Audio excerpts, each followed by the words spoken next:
Big TV భక్తి సమాచారం WhatsApp ఛానల్లో జాయిన్ అవ్వండి. అన్ని విశేషాలు ఎప్పటికప్పుడు తెలుసుకోండి. అభయ సూత్రం భౌతికతకు అతీతంగా వెళ్ళడానికి తోడ్పడుతుంది.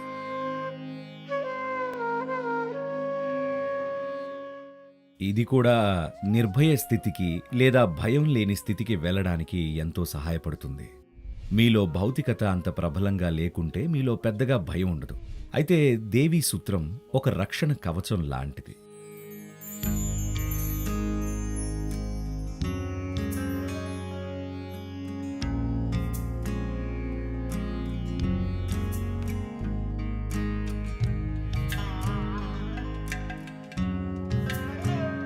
యోగ శాస్త్రం అంతా సూత్రాల రూపంలో వివరించబడింది. చాలా రకాల సూత్రాలు, ఎన్నో రకాల సూత్రాలు. యోగ శాస్త్రం మొత్తంలో ఒక 200కు పైగా సూత్రాలు ఉన్నాయి. కాబట్టి ఆ కోణంలో చూసినప్పుడు సూత్రం అన్నప్పుడు వాళ్ళు కేవలం ప్రాథమిక అంశాన్ని సూచిస్తున్నారు అంతే. మనం యోగ సూత్రాలు అన్నప్పుడు పతంజలి మహర్షి యోగ సూత్రాలను సమీకరించినప్పుడు సూత్రం అంటే దారం. ఆయన కేవలం ఒక దారం ఇచ్చాడంతే. దండ తయారు చేసే బాధ్యతను, ఆ కళను, ఇంకా నైపుణ్యాన్ని ఆయా గురువులకు వదిలేశాడు. అదే సూత్రం, అదే దారం, కానీ దానితో ఎలాంటి దండ తయారు చేస్తాం అన్నది వేరువేరుగా ఉంటుంది.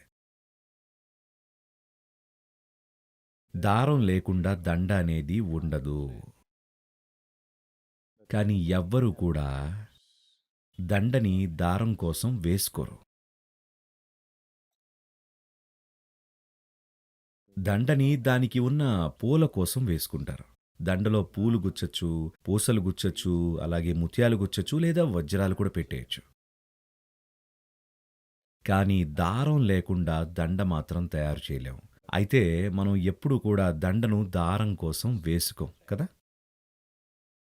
దారం చాలా చాలా అవసరం, కానీ అదే ప్రయోజనం కాదు, అదే ఒక లక్ష్యం కూడా కాదు. కాబట్టి మనం దారాన్ని వాడే అనేక ఇతర విధానాలు తెలుసుకున్నాం. మీరు మంగళసూత్రం గురించి విన్నారా అండి? పెళ్లి చేసేసుకున్నారా? మంచిది.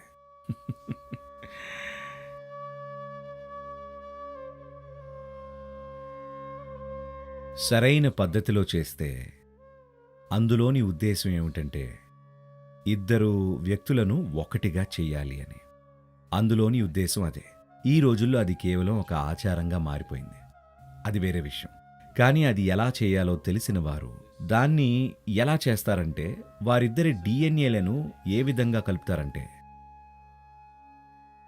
అంటే ప్రాణశక్తుల పరంగా వారిని ఏదీ విడదీయలేదు. ఏం జరిగినా సరే జీవితంలో ఎన్నో విషయాలు జరగచ్చు. అంటే పెద్ద పెద్ద విషయాల మీద గొడవలు జరగచ్చు, అలాగే చిన్న చిన్న విషయాల మీద గొడవలు కూడా జరగచ్చు. కానీ వారు విడిపోలేరు, ఎందుకంటే వారి శక్తులు ఒక విధంగా కట్టబడి ఉంటాయి. మిమ్మల్ని మీరు చీల్చుకోవాల్సి ఉంటుంది. అదొక్కటే మార్గం.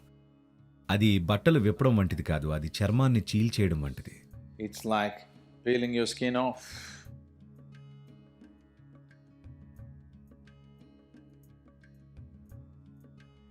అయితే అభయ సూత్రం మిమ్మల్ని కట్టి ఉంచడం కోసం కాదండి. 2 రకాల సూత్రాలు ఉన్నాయి.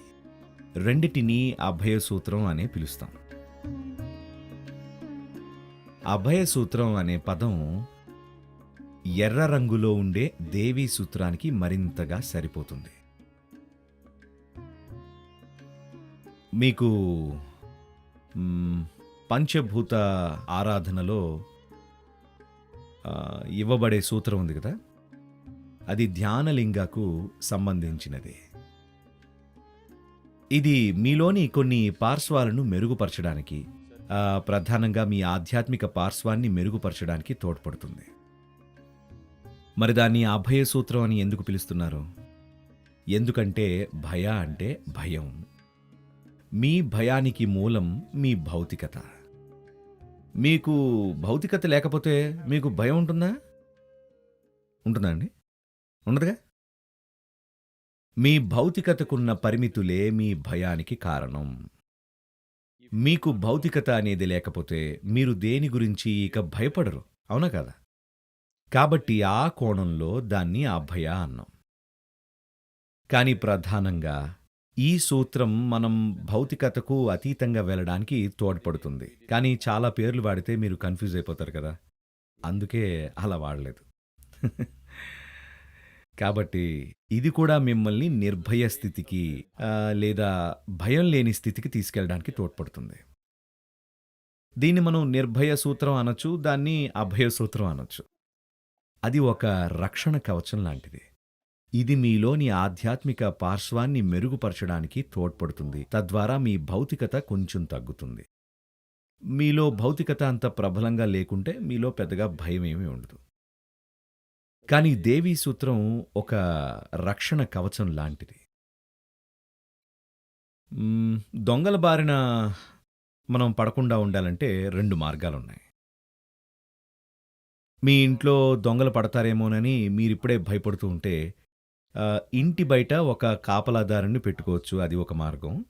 ఇంకొక మార్గం ఏంటంటే మీ దగ్గర ఏమీ లేకపోతే ఇంక దొంగిలించడానికి ఎవరు రారుగా. మీరు అతన్ని ఆహ్వానించినా కూడా వాడు రాడు, ఇంకేదైనా ఇంటిని చూసుకుంటాడు. ఆయన విధానం ఇది. ఏమీ లేదు కాబట్టి ఎవ్వరూ రారు, అందుకే భయం ఉండదు. దేవీ సూత్రం విషయంలో కొంచెం కాపలా పెట్టాలనుకుంటారు. ఎందుకంటే మీ దగ్గర ఇంకా కొన్ని ఉన్నాయి, మీరు రక్షణ కల్పించుకోవాలనుకుంటున్నారు. చాలామంది చేతికి 2 ఉంటున్నాయి. సరే, మంచిదే.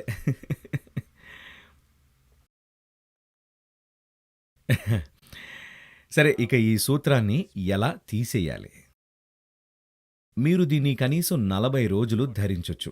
సబ్బు వాడకపోతే, అంటే మరీ ఎక్కువ సబ్బు వాడకపోతే దాని శక్తి మరింత కాలం నిలుస్తుంది. మీరు చాలా ఎక్కువ సబ్బు వాడుతున్నట్లయితే కనీసం 40 రోజుల పాటు అది శక్తివంతంగా ఉంటుంది.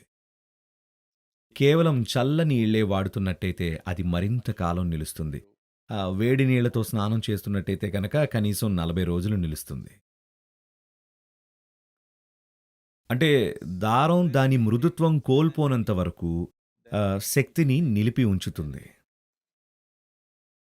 కాబట్టి 40 నుండి 60 రోజులకి అది పెళుసు దారంగా మారిపోతే దాన్ని ధరించి ప్రయోజనం లేదు. కాబట్టి అప్పుడు దాన్ని తీసేసి అది సులభంగా విచ్ఛిన్నమయ్యే చోట పెట్టచ్చు. మీరు సాధారణంగా ఒక చెట్టు దగ్గర ఒక చిన్న గొయ్యి తవ్వి అందులో పెట్టడం అనేది మన సంప్రదాయం. ఆ చెట్టుకు నీళ్లు పోస్తారు కాబట్టి అది 3 రోజుల్లో మట్టిలో కలిసిపోతుంది. ఇది ఇతరుల చేతికి చిక్కకూడదు. ఇది మాత్రం చాలా ముఖ్యం.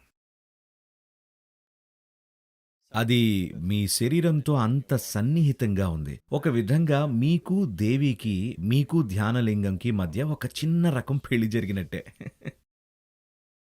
అలాంటప్పుడు అది ఇంకెవ్వరి చేతికి చిక్కకపోవడం మంచిదంటాను నేను. ఒకవేళ వారికి దాన్ని ఎలా ఉపయోగించాలో తెలిస్తే వారు మీకు హాని కలిగించవచ్చు.